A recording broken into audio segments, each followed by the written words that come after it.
কিশোরগঞ্জ জেলা হোসেনপুর পৌরসভায় মিথ্যা মামলা প্রত্যাহারের দাবিতে আওয়ামী লীগের দুই নেতার বিরুদ্ধে বিক্ষোভ মিছিল করেছে পৌরবাসী ও সকল রাজনৈতিক দলের নেতারা।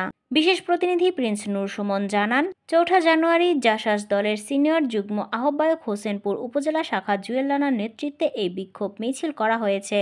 মিছিলটি ডাকবাংলা মোড় থেকে বের হয়ে দেবেশ্বর গোল চত্বরের নতুন বাজার, মিষ্টিপট্টি, উপজেলা পরিষদ, থানার মোড়, গার্লস স্কুল, কৃষি অফিসের রাস্তা, পৌরসভার আরও অনেক রাস্তাগুলো প্রদক্ষিণ করে হাসপাতাল মোড়ে এসে বিক্ষোভ মিছিলটি অবস্থান নেয়। এ সময় বক্তব্য রাখেন জাসাস দলের সিনিয়র যুগ্ম আহ্বায়ক হোসেনপুর উপজেলা শাখা মোহাম্মদ জুয়েল রানা, কুদ্দুস মিয়া সহ আরও অনেকেই, যাদের নামে মিথ্যা মামলা করা হয়েছে। পৌর বিএনপির সম্মানিত সদস্য, পৌর ৮ নং ওয়ার্ডের কিতাবালির ছেলে কুদ্দুস মিয়া ও পৌর যুবদল নেতা মাজহারুল ইসলাম। তারা বলেছেন তাদেরকে মিথ্যা মামলা দেওয়া হয়েছে। তারা এই মামলা প্রত্যাহারের দাবিতে মিছিল করেছেন। বিগত ১৭ বছর আওয়ামী লীগের আমলে পৌর বিএনপি ও যুবদলের দুই নেতা সহ আরও অনেকেই এদের কাছ থেকে মিথ্যা মামলা সহ বিভিন্নভাবে হয়রানির শিকার হয়েছে। পাকন্দিয়া থানার আওয়ামী লীগের যুবলীগ নেতা মুস্তাক ও সুজন হোসেন আওয়ামী লীগের এই দুই সন্ত্রাসীকে ২৪ ঘন্টার মধ্যে পুলিশ গ্রেফতার করবে বলে আশাবাদী তারা।